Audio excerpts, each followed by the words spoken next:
nosotros podemos hablar de la seguridad jurídica y un tema que es preciso volver a tocar es el tema que tiene que ver con la seguridad jurídica en el tema de las elecciones. Escuché personas decir que el hecho de que se transmitiera en tiempo real, sin intermediarios, los resultados de un proceso interno, porque, ojo, era un proceso interno de un partido, eso era un signo de alarma porque se podía generar una manipulación, etcétera. No, eso es un símbolo de que ya no va a haber intermediarios entre los resultados y el conocimiento que tenga la población de los resultados.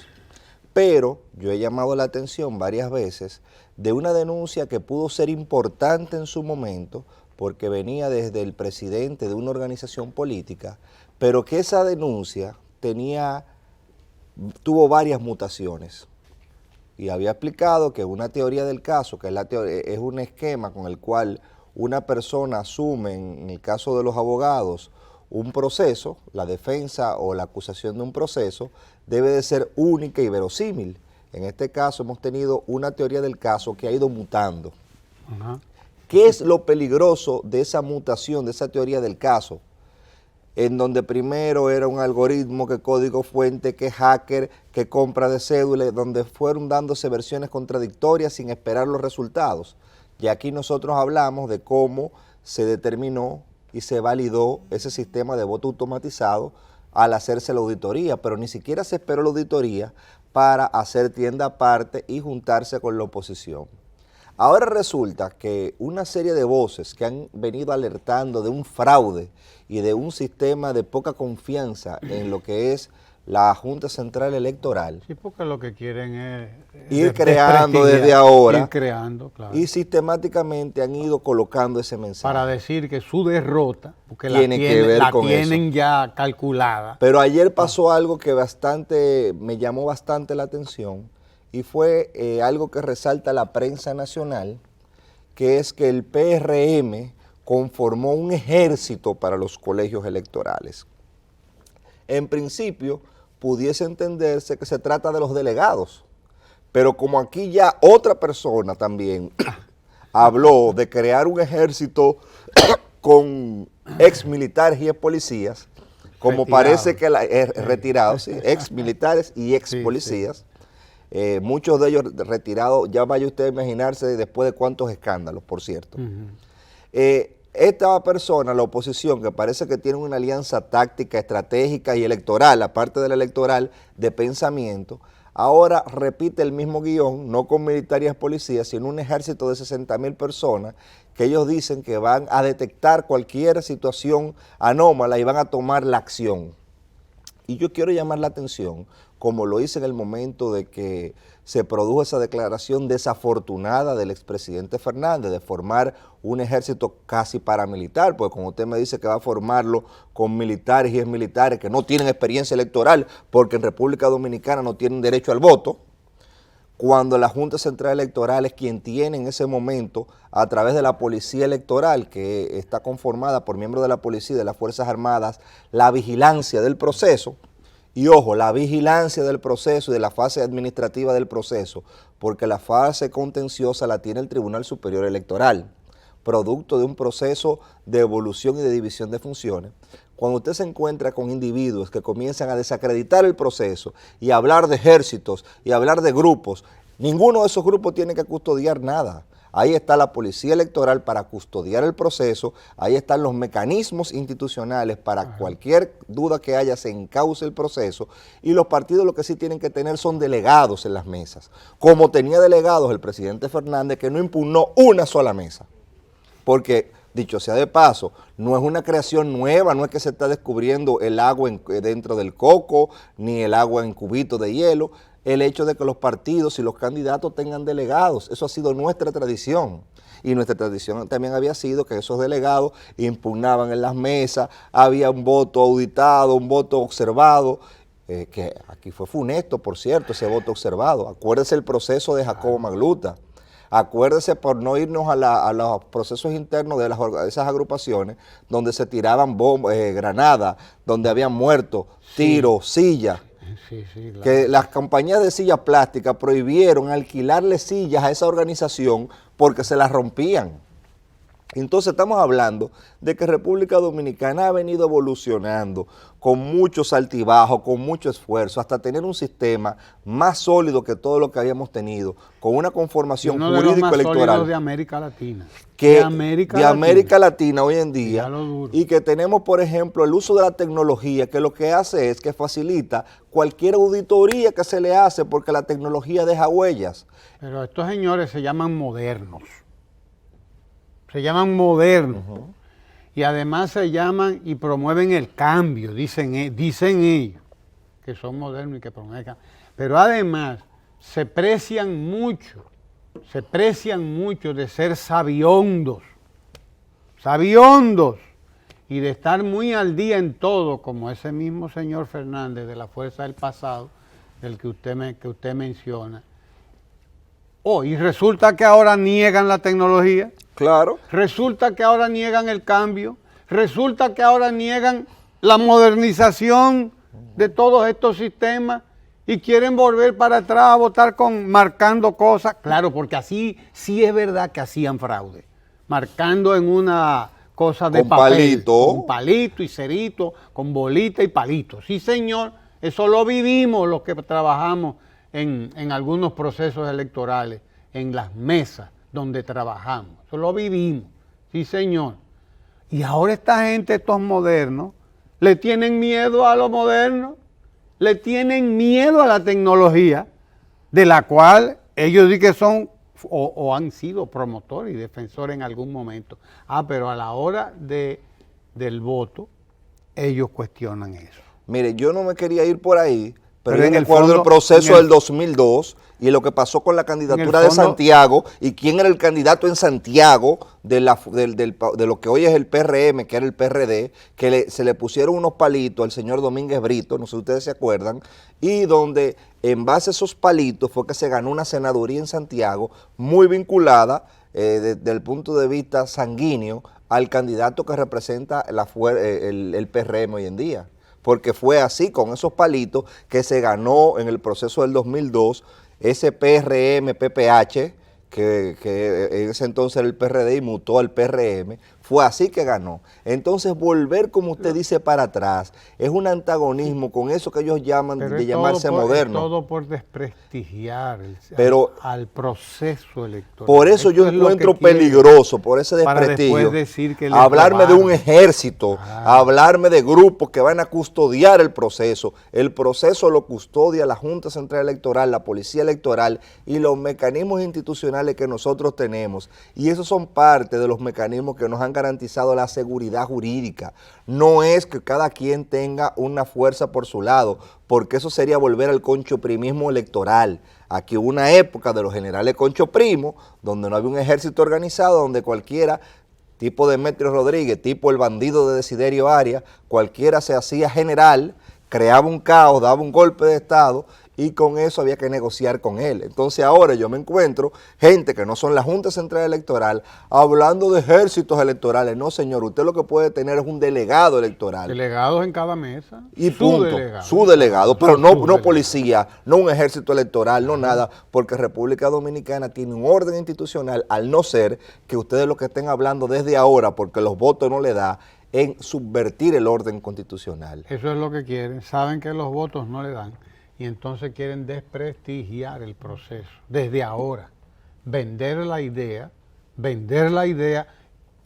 y no se dan cuenta de que lo que le están diciendo a la gente es que ellos están derrotados. No se están dando cuenta de que están admitiendo que están derrotados, porque esa es la peor campaña que usted puede hacer. Decir desde ya que a usted le están robando las elecciones, pero esto es inconcebible, es increíble. Que usted admita desde antes de las elecciones que usted está derrotado. Es una cosa asombrosa, pero interesante, desde luego, interesante, indudablemente.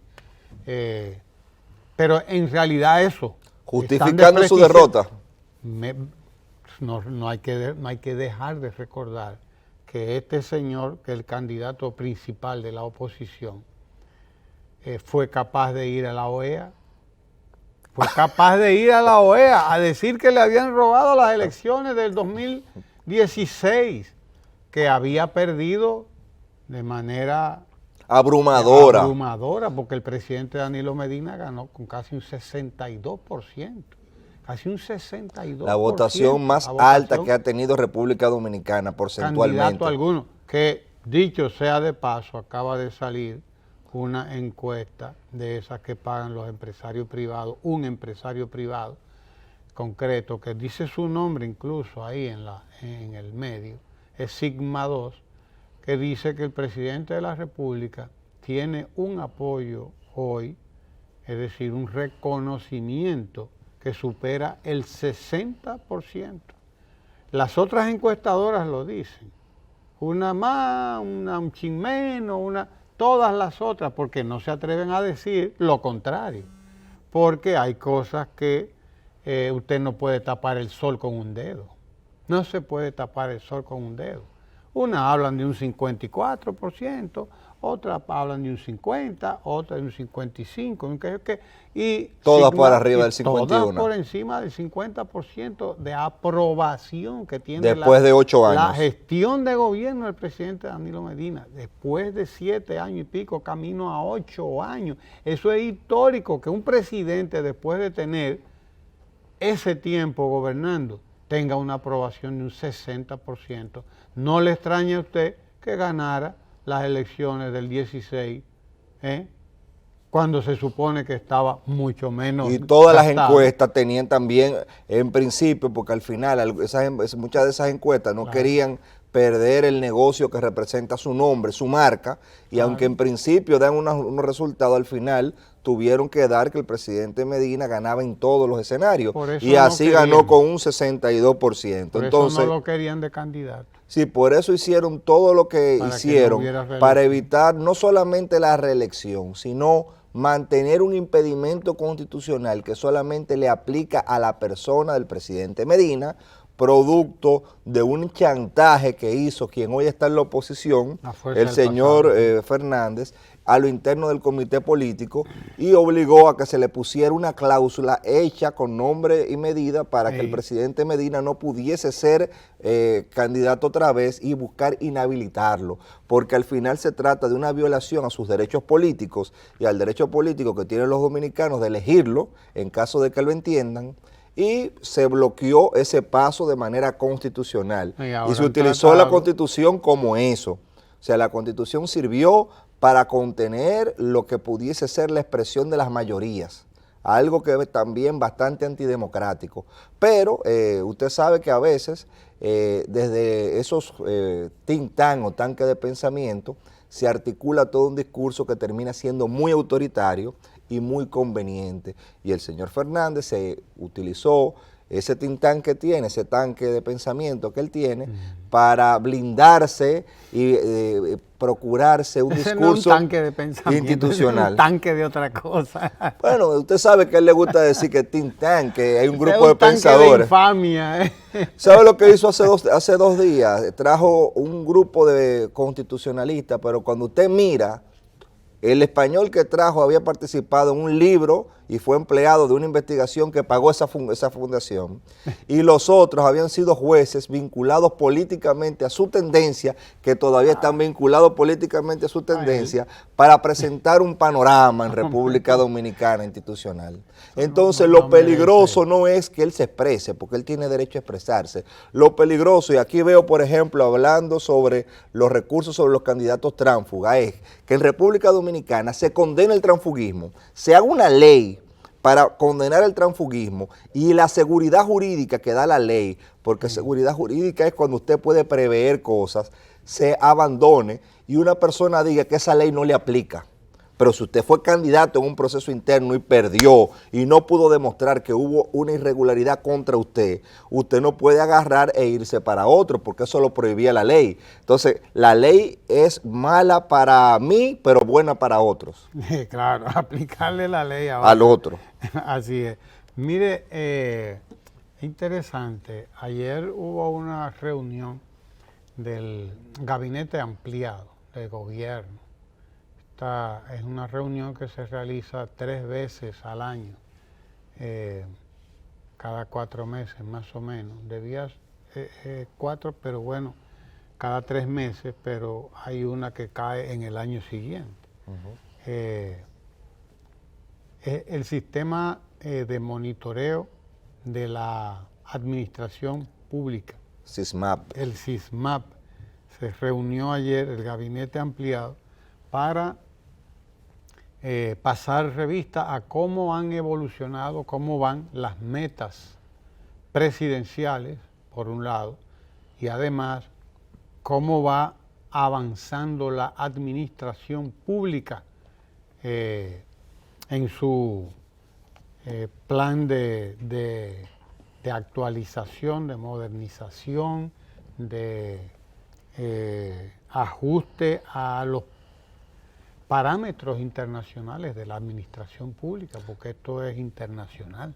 Sí, eso es un modelo que también hay que decir que aquí se ha inaugurado en esta gestión 2012. Es un modelo inaugurado por el presidente Danilo Medina, claro que sí. Porque antes no existía esa supervisión de lo que hacían los funcionarios, cada quien estaba por su lado, no había un proceso sistemático y metódico de medir las acciones, de comparar los planes plurianuales de las instituciones, de ver cómo se vinculaban con la Estrategia Nacional de Desarrollo y la priorización de políticas públicas que expresan las metas presidenciales, porque al final tenemos una ley de Estrategia Nacional de Desarrollo que nos dice cómo debemos y qué debemos hacer y cómo debemos hacerlo al 2030, y los gobiernos lo que hacen es que priorizan un área o otra.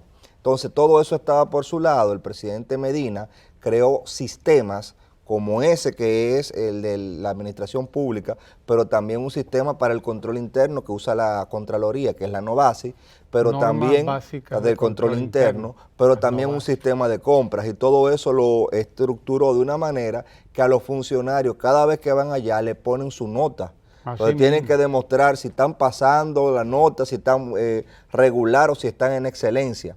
Entonces, en función de esa supervisión, que es gerencia política, es que República Dominicana ha podido ir avanzando, y pasamos de tener un esquema donde había crecimiento, pero poca distribución de la riqueza y por ende poca lucha y disminución de la pobreza, a un esquema donde comienza a verse una disminución drástica de la pobreza rural, de la pobreza extrema. Comienzan a verse indicadores que, por ejemplo, colocaron a la República Dominicana como un país de alto desarrollo humano. O sea, la metodología que evalúa cómo debe de ser un país en materia de desarrollo humano, entendiendo por desarrollo humano no solamente los indicadores económicos, sino indicadores que tengan que ver con la esperanza de vida, calidad de vida, etcétera, han mejorado gracias a eso que usted estaba señalando. Así mismo, a la implantación en toda la administración pública del modelo del sistema de monitoreo de la administración pública, las normas básicas de control interno, la ley de compras y contrataciones. Sí, que tiene un sistema también que se evalúa y establece un indicador a la hora de evaluar la gestión. Todo eso. Es decir, estamos frente a el gobierno más transparente que ha tenido la República Dominicana en toda su historia. El gobierno más transparente. Con menos poder discrecional. Con menos poder discrecional. El gobierno más visible, rastreable. Por eso es atacable por corrupción, porque ha abierto a las puertas, porque la veeduría social ya no es solamente 2 o 3 personas que están en una institución. Cualquiera, vía su coordinador, lo puede hacer. Puedo decir que la mayoría de la gente que se atreve a hablar todavía de corrupción en la administración pública no presenta un solo caso que valga la pena de denuncia. Y si lo tienen y no lo hacen es por cobardía, entonces, o por lo que sea. Pero lo que hay es mucha infamia. Hoy en la administración pública no es posible hacer los desmanes que se llevaban a cabo antes aquí.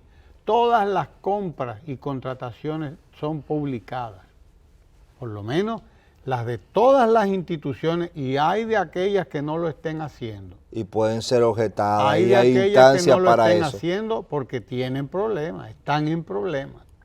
Y ojo, no solamente el Poder Ejecutivo controla eso. porque tenemos un Tribunal Superior Administrativo que es otra función del Estado que también interviene en ese proceso de fiscalización.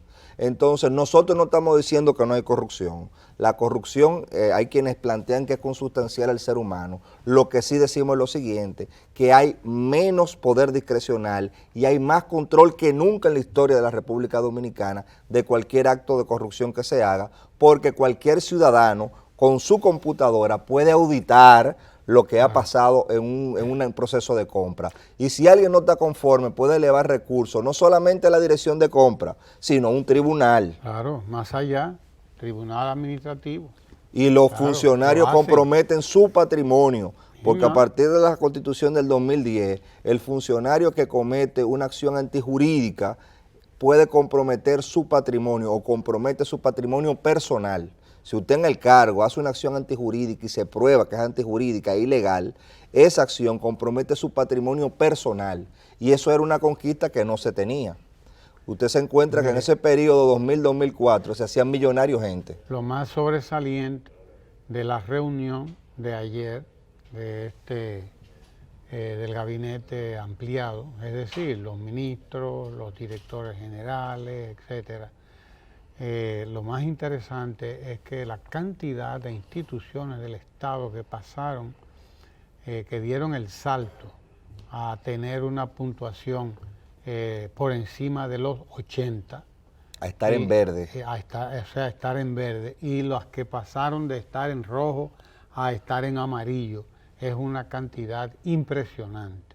Impresionante, son muy pocas las instituciones, además se están integrando otras instituciones que no se habían integrado, se han integrado alrededor de 15 nuevas instituciones al sistema de monitoreo y de evaluación de la administración pública. Realmente impresionante, hubo una rueda de prensa que estaremos compartiendo aquí mismo en el canal 4RD, en algún momento en el día de hoy. Pero mire, estaremos compartiendo esa rueda de prensa donde el ministro de la Presidencia, Gustavo Montalvo, rinde cuentas sobre lo que estuvo ocurriendo ayer en el Palacio Nacional y sobre esta evaluación de toda la administración pública. Mire, para resumir eso, yo dije que en el 2000-2004 no había ley de compra. La ley de compra nace en el 2006. Pero usted sabe cuándo que se aplica esa ley de compra. Es después del 12 que comienza realmente a aplicarse, en el 13 que se crea un sistema. O sea, hasta antes de ese momento, nosotros teníamos una administración pública en donde cualquier funcionario, con la compra hasta de papel sanitario, hacía rico a quien sea, porque podía hacerlo sin ningún tipo de proceso. O sea, la ley de compra se hace en el 6, como dije, y es en el 12, a partir del 12, que comienza su implementación y el sistema informático se hace en el 13.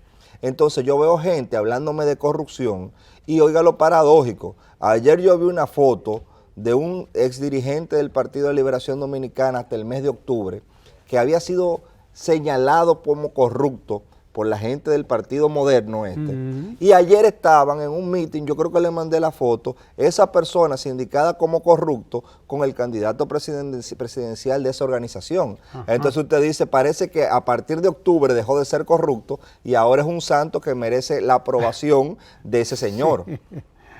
Entonces, así no se puede tomar la corrupción como tema de campaña. La corrupción tiene que ser un tema permanente porque, como dije, es un elemento consustancial al ser humano por el contexto y si ese contexto no cambia, vamos a tener elementos de corrupción y en la medida que tenemos sistemas que permitan uno auditarlo, uno la combate, pero no tomarlo como un tema politiquero. Ese sistema de monitoreo de la administración pública, esas normas básicas de control interno, ese trabajo que se ha hecho en la Dirección Nacional de Contratación,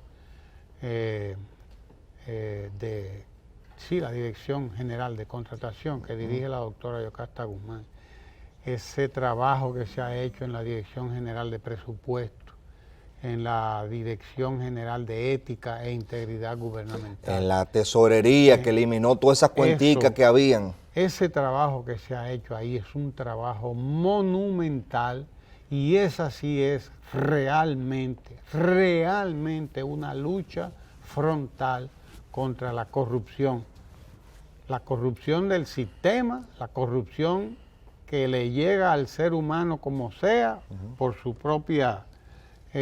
y un elemento que ha caracterizado a esa esta es una gestión es verdadera control. lucha. Esa es una verdadera lucha contra la corrupción y por la transparencia. ¿Usted sabe lo que es mire, 2.000 y pico de cuentas? 3.000 y pico de cuentas 3.000 y pico que de se cuentas cerraron, cerradas. donde que Sí, nadie señor. tenía control de 3.000 y cuenta pico de única cuentas. del Tesoro. Pero mire, tenemos tiempo para hablar de esto, porque ahora es el momento de la agenda municipal aquí ojalá en el Canal 4. Con nuestra vicealcaldesa Sí, casi. señor. Nosotros, nuestra vicealcaldesa, Francis Jorge, va ahí a tener su conversación en la agenda municipal con Emmanuel Pérez, representante de estructuras juveniles, Lixi Soriano, también representante de estructuras juveniles, y Astrid Espinal, técnica de área de empoderamiento del Plan Internacional, voluntarios del Plan Internacional. Con ellos va a conversar la futura vicealcaldesa, sí, porque es así la cosa, ¿no? Sí, sí. Francis Jorge, usted no se mueva de ahí.